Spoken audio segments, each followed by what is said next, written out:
Bill was just having a chat with his superiors, but he learned a shocking news that the world is coming to an end, because within 48 hours the world will go crazy with a hydrogen bomb war, and they're going to strike first, and everything will be destroyed. As a hydrogen bomb scientist, Bill didn't want to be a sitting duck. He had his wife invite his pilot buddy over. His erratic behavior confused Lena, and after much questioning, Bill told her the truth, and that they would be escaping tonight. When asked where they were going, Bill chose to keep it a secret. He told Lena not to tell anyone, even to friends and family. When Jerry arrived, on purpose, Bill just talked nonsense. When Jerry tried to talk about the escape plan, Bill cut him off. He asked loudly if his watch was broken. Jerry understood instantly. He took out his watch, because they were being watched as scientists. In order to communicate their plans secretly, Bill deliberately turned on the machine to create a noisy environment, and then he pretended to be fixing the watch. Jerry told Bill that they'd have to move up the schedule, because the guards he'd paid were suddenly replaced. Now they're in danger. When they confirmed their plan to leave, the eavesdropper, Carlin, popped his head out. Apparently, he was already suspicious, and he's looking for evidence of Bill's escape. At night, the two families sat down to a game of cards. To pass the long hours, Bill gave a suggestive look, and Lena knew exactly what he meant. She rushed Tina away. Then Jerry took out the flight path plans. They were going to a planet 11 million miles away. It's a big adventure for them. No one could be sure the ship would make it there safely, but they had no choice. Jerry said the planet must be inhabited, because they had received radio waves in a language similar to theirs, and it could be deciphered. While they were chatting, Karin came to the door. Jerry rushed to put the drawings back on the table. After some pleasantries, Karin tried to take it when they weren't looking. Jerry blocked it with his hand. He was writing numbers on a piece of paper, and told him that Bill owed him a lot of money. Here we are.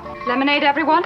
Very nervous. But Carlin got a chance to get it. He kept looking at it, and looked at the two men's faces. Jerry and Bill were both very nervous. Carlin kept reading the numbers on the paper. Jerry tries to get it back, but it's dodged. Luckily, Karin didn't look at the reverse side of the paper. He found nothing unusual and left. Bill felt sure that Karin was suspicious of them. They had to act now. But just as they were about to leave, the phone rang. Bill was so nervous, he lied about being asleep. But Carlin insisted he work late tonight, and he'd send a car for him right away. That left them even less time. They rushed to the airport, and saw the ship.